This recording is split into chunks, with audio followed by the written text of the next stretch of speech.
All right, YouTube. So I came to work on the Jeep the other day and saw this just dangling here. So that is the hood squirter that has broken. We're gonna fix that real quick. Pretty easy fix here. First thing you wanna do is take the old, oh Jesus Christ.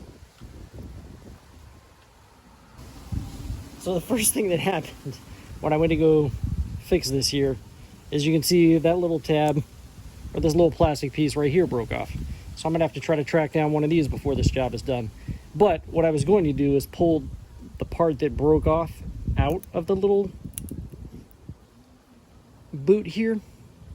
And for that, I'm just gonna use some needle nose pliers to try to grab it and pull it out, which it seems to just be disintegrating as I'm trying to do that.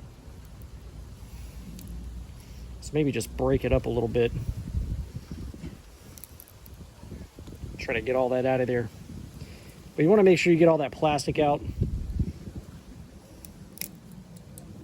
You can hear it just getting all crunchy. So that would be step one, would be getting all the old stuff out.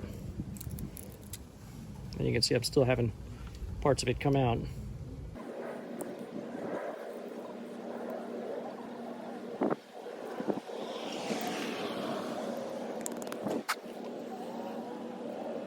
Might be better to grab like a little screwdriver and just kind of twist it around in there. But make sure you get all that stuff out. The next thing you want to do is go ahead and get out the broken part that's in here. And you're going to do that the same way. It looks like if I just squeeze it a little bit, it'll break all apart. And then again, I can kind of just pry it out. Or pull it out, whichever. So there we go, I've got that all out. And then what you want to do is get your squirter out, your little nozzle here. And you're just going to take your needle nose pliers, or even your finger. Just kind of push the two tabs in. You see those two tabs, and it'll release. And then you want to take your new part and stick that in there. Now you want this little bar to be facing down when you put that in.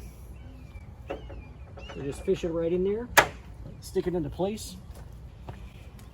And then what you're gonna need is that little connector that goes from here to the tube. So I'm not sure where I'm gonna get one of those. I might have to check the auto parts store or maybe Ace Hardware or something and see what I can come up with for that. Okay, so what I've done is I went up to my local auto parts store and I grabbed these Dorman Help assortment connectors. And inside that assortment, there are two 1/4 inch diameter tubing connectors. Some said to use drip irrigation. I found that on one of the forums that they used a drip irrigation connector here, but the diameter here is a lot smaller on those. Actually, I'll put it side by side so you can see it. So here's a side by side of the drip irrigation connector and the ones at the auto parts store.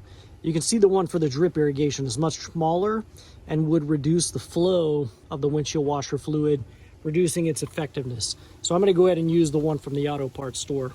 But once you have the part, this is a pretty easy fix. You just slide the tubing over the connector. Maybe a little easier to kind of pull that out of the little slot there. Give it a little twist if necessary. And then slide it onto the little port here, and you're good to go. So that'll get you rolling down the street. Fix your connectors here. Thank you very much for watching YouTube. Make sure you check out the rest of my channel. Hit the like and subscribe button as well. Thank you guys. Everyone, if you enjoyed today's video, I would invite you to go ahead and hit the subscribe button down below right there on the right hand corner. And if you felt that the products in today's video is something you might like to own yourself, there's a product link right up there to the right, upper right hand corner, or down in the description will be a product link for you to purchase the product as well. Thank you very much for watching YouTube.